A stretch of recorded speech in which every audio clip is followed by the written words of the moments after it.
So hello everyone, this is me Ayushi and I welcome you to score शाला। Theory of demand के अंदर अभी तक अपन ने पढ़ी तो वैसे थोड़ी सी चीजें ही हैं, लेकिन अब हमको ये पता है कि उन चीजों के ऊपर हमारा ये पूरा का पूरा चैप्टर बेस्ड है।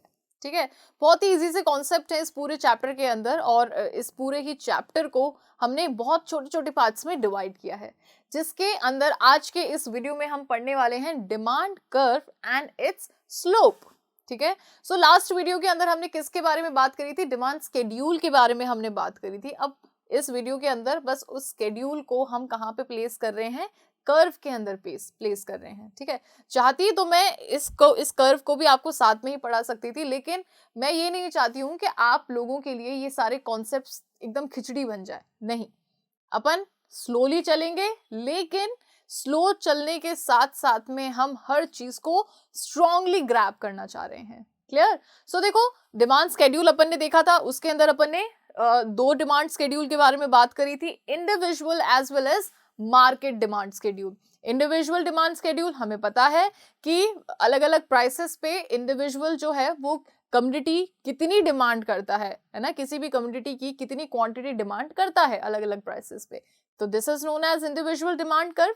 वहीं मार्केट डिमांड कर्व क्या होता है कि अलग अलग इंडिविजुअल्स की डिमांड जो होती है किसी भी कमोडिटी की, है ना, अलग अलग प्राइसेस पे, जब इन सभी इंडिविजुअल्स की डिमांड को जब जोड़ दिया जाता है तो हमारे पास में मार्केट डिमांड स्केड्यूल निकल के आता है। ठीक है, अब कुछ नहीं करना है, बस इस लास्ट में जो हमारे पास में हमें जो क्रक्स मिलता है उस पूरे के पूरे क्रक्स को हमें क्या करना है?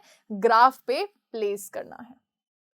ठीक है, बहुत इजी है और कुछ भी नहीं है। सो डिमांड कर्व, सबसे पहले हम यही बात कर लेते हैं कि डिमांड कर्व क्या होता है। ये ग्राफिकल रिप्रेजेंटेशन है जिसके अंदर आपका जो डिमांड स्केड्यूल है उसे हम एक्सप्रेस करते हैं। ठीक है, जो कहीं ना कहीं किसके रिलेशनशिप को बताता है? Relationship between different quantities of a commodity at different possible price. अलग अलग प्राइसेस पे आप कितनी क्वांटिटी डिमांड कर रहे हो। ठीक है, ये आप उसको स्केड्यूल में देखते हो, और इस स्केड्यूल को जब आप ग्राफिकली रिप्रेजेंट करते हो तो उसे हम डिमांड कर्व के नाम से जानते हैं। दो टाइप का होता है, इंडिविजुअल एंड मार्केट डिमांड। ठीक है, दोनों का ओवरव्यू मैं आपको दे चुकी हूँ, इनफैक्ट दोनों को हम समझ भी चुके हैं। अब यहाँ पे ये भाई साहब अकेले जो उड़ते हुए जा रहे हैं 4 बैग लेकर के, सो ये क्या दर्शा रहे हैं यहाँ पे? ये इन्होंने अकेले ने डिमांड करी है किसी कमोडिटी की। ठीक है, और ये एकदम खुश नजर आ रहे हैं। ठीक है, सो अच्छी बात है। चलिए इंडिविजुअल डिमांड कर्व को एक बार हम देखते हैं। So individual demand curve is a curve showing different quantities, अलग अलग क्वांटिटीज को बताता है किसी भी कमोडिटी की एक पर्टिकुलर पॉइंट ऑफ टाइम पे। ठीक है, जो एक कंज्यूमर है वो परचेज करने के लिए रेडी है अलग अलग प्राइसेस पे। Clear? Demand curve slope downwards. अब यहाँ पे जो डिमांड कर्व है, इंडिविजुअल डिमांड कर्व जो, वो डाउनवर्ड स्लोप होता है फ्रॉम लेफ्ट टू राइट, है ना। इसका मतलब क्या है? इसका मतलब ये है कि there is the inverse relationship between price of a commodity and quantity demanded. Inverse relationship का क्या मतलब है कि अगर प्राइस बढ़ेगी तो क्वांटिटी डिमांडेड कम होगी, या फिर प्राइस अगर कम होगी तो क्वांटिटी डिमांडेड बढ़ेगी। This is what we call inverse relationship. ठीक है, अब अपन क्या करने वाले हैं? अपन इस ग्राफ को अब समझने वाले हैं। तो देखो, हायर प्राइस का मतलब क्या है? जो क्वांटिटी डिमांडेड है वो गिरेगी, वो फॉल होगी। ठीक है, लोअर प्राइस का मतलब क्या है? जो क्वांटिटी डिमांडेड है वो राइज होगी। ठीक है, अपन ने इस चीज को समझा था कि जब अपन ग्राफ देखते हैं, दो एक्सेस होते हैं, X axis and Y axis. X axis पे अपन यूनिट ले लेते हैं, आउटपुट ले लेते हैं। वाई एक्सेस पे अपन क्या लेते हैं? बेसिकली प्राइस को अपन इस यहाँ पे लेते हैं। ठीक है, इंडिविजुअल डिमांड कर्व है। सो यहाँ पे आपको पता है कि अपने जो लास्ट वीडियो के अंदर जो स्केड्यूल पढ़ा था उसके अंदर क्या था? प्राइस थी और यहाँ पे क्वांटिटी डिमांडेड थी। जब प्राइस 1 थी तो ये 4 था, 2 3 3 2 4 1, इस तरीके की आपका स्केड्यूल था। ठीक है, बहुत ही इजी सा।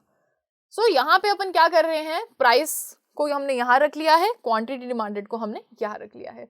जब प्राइस 4 है तो क्वांटिटी डिमांडेड क्या कितनी है आपकी? 1। जब प्राइस आपकी 3 है तो क्वांटिटी डिमांडेड आपकी कितनी है 2। जब प्राइस आपकी 2 है तो क्वांटिटी डिमांडेड आपकी कितनी है 3। जब प्राइस आपकी 1 है यानी कि जब आपकी सबसे कम प्राइस है तो उस प्राइस पे आप सबसे ज्यादा क्वांटिटी डिमांड कर रहे हो यानी कि 4।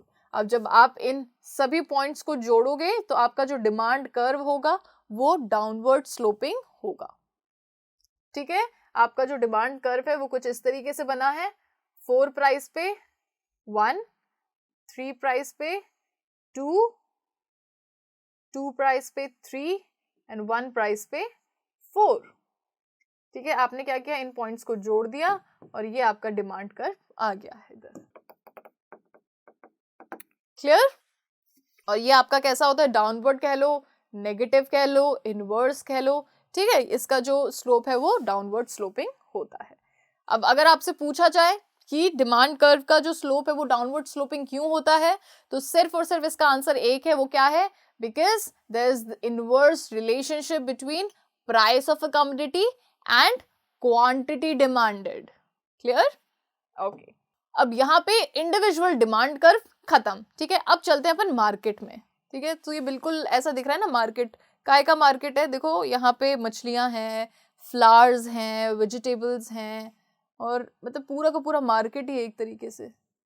ये अच्छा कॉफी है, ठीक है, ये पता नहीं क्या है, मदिरा नहीं, मदिरा नहीं है, ये मीट शॉप है, मीट शॉप। ओके, और ये भी कुछ तो है। ठीक है, तो इन ऑल ये दिस इज द मार्केट। अब देखो हमें ये पता है कि इंडिविजुअल स्केड्यूल की अगर हम बात करें, इंडिविजुअल डिमांड की अगर हम बात करें, स्केड्यूल टेबल कुछ भी कह लो, ठीक है, या फिर मार्केट स्केड्यूल या मार्केट डिमांड की अगर हम बात करें, दोनों ही होती सिमिलर हैं। जो माइनर डिफरेंस ये होता है इन दोनों में कि मार्केट के अंदर अपन सभी इंडिविजुअल को जोड़ लेते हैं, मार्केट के अंदर अपन इन सभी लोगों को जोड़ देंगे। ठीक है, लेकिन कमोडिटी अपन के कोई एक यहाँ पे अज्यूम करेंगे। जैसे सपोज करो कि यहाँ पे फ्लावर्स अपन अज्यूम कर रहे हैं कि भैया ये वाले जो भैया हैं ये एक पर्टिकुलर प्राइस पे कितने फ्लावर्स यहाँ पे खरीदना चाहेंगे, कितनी डिमांड करेंगे, ये अंकल कितनी डिमांड करेंगे, ये आंटी। ठीक है, तो ये सभी लोग एक पर्टिकुलर प्राइस पे या जैसे जैसे प्राइस चेंज हो रही है तो फ्लावर्स को कितना डिमांड करेंगे। ठीक है, तो ये क्या कहलाती है, ये कहला देगी यहाँ पे मार्केट डिमांड स्केड्यूल, या फिर अब क्योंकि अपन यहाँ पे कर्व पढ़ रहे हैं तो यहाँ पे ये मार्केट डिमांड कर्व के नाम से जानी जाएगी। ठीक है, so market demand curve is the horizontal summation. Horizontal summation, देखो यहाँ पे ना ये वर्ड याद रखना है आप लोगों ने। हॉरिजॉन्टल समेशन का मतलब क्या होता है आगे बताऊंगी। ठीक है, अभी ये सिर्फ एक वर्ड याद रखो, यहाँ पे ये हॉरिजॉन्टल समेशन होता है किसका, इंडिविजुअल डिमांड कर्व का। ओके, ये पॉइंट जो है मैं आपको जस्ट नेक्स्ट या नेक्स्ट टू नेक्स्ट स्लाइड में समझाऊंगी। It shows various quantities of commodity that all buyers in the market are ready to buy at different possible prices. ठीक है, जितने भी बायर्स हैं वो खरीदने के लिए बिल्कुल तैयार हैं अलग अलग कीमतों पे। ओके, अब देखो हॉरिजॉन्टल समेशन की अपन ने बात करी थी। हॉरिजन ऐसे होता है हॉरिजॉन्टल, ठीक है, horizontal summation of individual curve. अब इंडिविजुअल डिमांड स्केड्यूल कह लो या इंडिविजुअल डिमांड कर्व कह लो, तो यहाँ पे देखो क्या हो रहा है, ये एक पर्सन है, ये 2 पर्सन है, इन दोनों की डिमांड को जब हम ऐड कर देंगे, इन दोनों की डिमांड को जब हम ऐड कर देंगे तो हमारे पास में मार्केट डिमांड आ जाएगा। तो हो गया ना हॉरिजॉन्टल समेशन, ठीक है, of individual demand. Market demand curve also slope downwards. अब क्योंकि हमें पता है individual demand curve downward sloping था, तो कहीं ना कहीं मार्केट डिमांड जो होता है हमारा वो भी डाउनवर्ड स्लोपिंग ही होता है। क्यों होता है, because of inverse relationship. Okay, so it also slope downwards showing inverse relationship between own price of the commodity and its quantity demanded. ठीक है, इनवर्स रिलेशनशिप किसके बीच में, जो कमोडिटी उसकी प्राइस और उस प्राइस पे कितनी क्वांटिटी डिमांड की जा रही है उसके बीच में। ठीक है, अब यहाँ पे मार्केट डिमांड अपन कैसे निकालेंगे, देखो 4 प्राइस पे ये कितना, जो ए कंज्यूमर है वो 1 कमोडिटी खरीद रहे हैं और जो बी कंज्यूमर है वो 4 प्राइस पे 2 कमोडिटी खरीद रहे हैं, तो टोटल कितने हो गई 3। सो इन ऑल 4 प्राइस पे 3 कमोडिटी। ठीक है, जब प्राइस 3 थी तो जो ए कंज्यूमर है वो खरीद रहे हैं 2। ठीक है, मैं खरीद रही हूँ 2 यूनिट्स, आप खरीद रहे हो 3 रुपीज पे 3 यूनिट्स, तो हम दोनों की मिला करके मार्केट डिमांड कितनी हो गई? 2 + 3 इज 5. सो 3, जब प्राइस 3 थी तो यहाँ पे हम 5 यूनिट्स परचेज कर रहे हैं, है ना?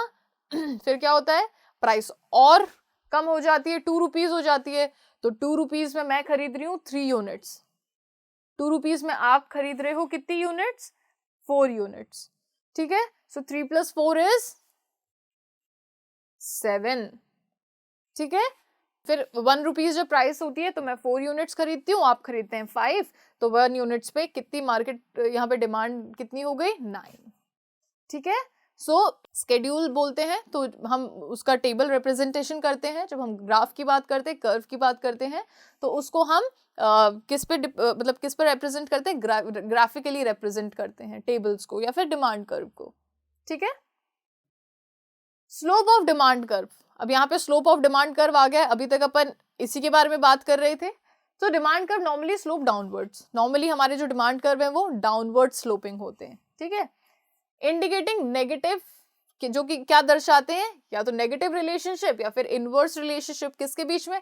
प्राइस, कमोडिटी की प्राइस के बीच में और उसकी क्वांटिटी डिमांडेड के बीच में, ठीक है? अब यहाँ पे देखो, जो स्लोप है डिमांड कर्व का इज एस्टिमेटेड एज, अब ये कैसे निकाला जाता है? देखो, ये आपका डिमांड कर्व है, ठीक है? ये this is change in P upon change in Q। Change ये जो होता है डेल्टा, ये क्या बताता है? ये क्या शो करता है? चेंज को ये शो करता है। सो ये प्राइस है हमारी, यहाँ पे change in price upon change in quantity.